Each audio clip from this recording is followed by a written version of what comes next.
explosive extraction. He's I mean, gonna that's build very it. good drone if you can't extract it. The purpose of the trip is the company that we went to visit is in the extraction business. There is some extraction technology in this country, but it is nothing like it is in China and India. I think that if we can learn the right technologies, we can get into the extraction business, or we can compel someone locally to get in the extraction business. So my purpose in working with this company, and Compel. they would like to be in this country from a distributorship standpoint. They have not expressed an interest necessarily to come over and establish an operation. They have agreed they would share their technology with us and work out some arrangements if we can find someone to operate in this country.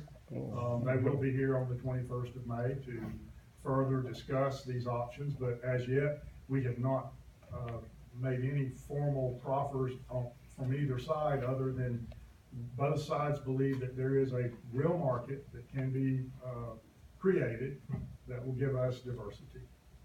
Nothing more. Any other questions or comments from the board? I want to thank you for the opportunity to go. It was a fantastic trip. India is the people were extremely wonderful people, but there's another lesson that can be learned too. When a country gets to 1.3 or 4 billion people, the problems that they have, it was really good to get back to the good old USA, I can tell you that. But as far as what the company offered us, I don't think we could have asked for a better host. So, Bill, what do you see, I know we've had a lot of discussion, we've just kind of lumped it all under this nutraceutical discussion being an avenue that we can travel down for considering economic diversity and economic development. We talked a lot about with y'all, council, what you see the next steps being. What do you see the next steps being with some of the things that you learned in India, or where can we take this information and what can we do with it now? I will be meeting with the president of the American Botanical Society in the next couple of weeks to get his take on the viability of extracts in this country. I know that there is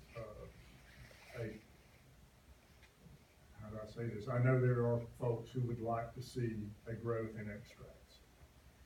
I do not have a competency at this point, nor have I found anyone that had a real competency that can tell us the right crops that could be produced in Hardee County with the highest economic value for extracting.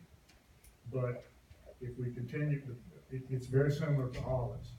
If we can prove up that we can grow these things, and growing botanicals is really not expensive. It's fairly cheap. But we have to prove them up. We have to understand that they'll grow on our typical soil types. And once we do that, we're over the hurdle of knowing that we can in fact produce the crop. Once we know that we can produce the crop, then we can seriously look at the ability to have the extracting industry in this area. As I said earlier, and I want to continue to stress this, even with olives, the value of extracts in the olive leaf in some markets may be greater than the value of the olive.